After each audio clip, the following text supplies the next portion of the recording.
It all started after the funeral. The air inside the old farmhouse was thick with memories. The scent of coffee, the ticking of the kitchen clock, and the sound of whispered arguments echoing from the next room. 3 siblings, Emma, Jack, and their younger sister, Ruth, sat around the dining table, the will of their late father lying between them. Jack tapped his fingers impatiently. "Dad promised me the land," he said. "He told me himself." Emma looked up slowly, her voice calm but tired. "He told me he wanted it split evenly, Jack." Ruth, the quiet one, just stared at the old family photo on the wall, their father smiling beside a field of golden wheat. He'd worked that land for 50 years, and now it was tearing his children apart. Weeks passed, letters from lawyers arrived, phone calls ended in shouting, and that old farmhouse, once filled with laughter, grew colder with every visit. Then one afternoon, Ruth received an envelope, no return address, just her name, written in shaky handwriting she recognized. Inside was a copy of the will, but something was different. There was an added clause, handwritten at the bottom. "All property shall belong to my son, Jack." Her heart dropped. She'd seen their father's handwriting 1,000 times. Birthday cards, grocery lists, little notes left on the fridge. This wasn't it. She called Emma immediately. "Meet me tomorrow." At Dad's house the next day, the sisters searched through drawers, boxes, old records. In the back of a wooden chest, they found the original will, the real one. It was signed, sealed, and said exactly what Emma remembered. "The land shall be divided equally among my children." Ruth sat back, stunned. "He forged it, Emma." Jack forged Dad's signature. Emma's hands trembled. "I can't believe he'd do that." "Maybe he thought it was his right," Ruth whispered. "He worked the fields the longest." But still, the sisters looked at each other, realizing what had to come next. That evening, they invited Jack to the farmhouse, the one place where every truth had once lived. He arrived just after sunset, his boots muddy, his expression hard. "So what's this about?" he said. Emma laid both wills on the table. The air grew heavy. "We found this," she said quietly, "and this one too." Jack looked down. His jaw tightened.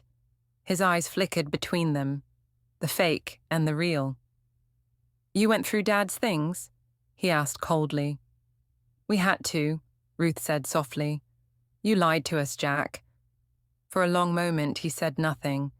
Then he sighed, the sound of guilt filling the silence.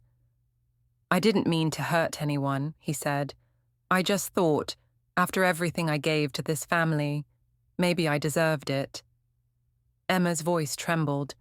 "You deserved love, Jack." Not the land. He looked at her, and for the first time in years, the anger in his face turned to shame. Outside, the wind howled across the fields. The same fields their father had loved. The same fields Jack had tried to claim, to be continued.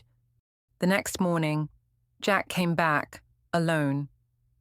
He stood in the kitchen doorway, holding the fake will in his hands. "I burned the copy," he said quietly. "I couldn't live with it anymore." Emma nodded slowly. Ruth poured him a cup of coffee, the same way their father always had. For the first time in months, they sat together, not as enemies, but as a family trying to heal. Over the next few weeks, they worked side by side to settle their father's affairs. They sold part of the land to cover debts and split the rest just as he had wished. Neighbors noticed the change. The Coleman family, once divided, had found peace again, but the scars of greed lingered, a quiet reminder of how easily love can break when honesty leaves the room. One Sunday, after the first harvest, Emma placed a wooden sign by the road. It read, Coleman Farm, for family, not fortune.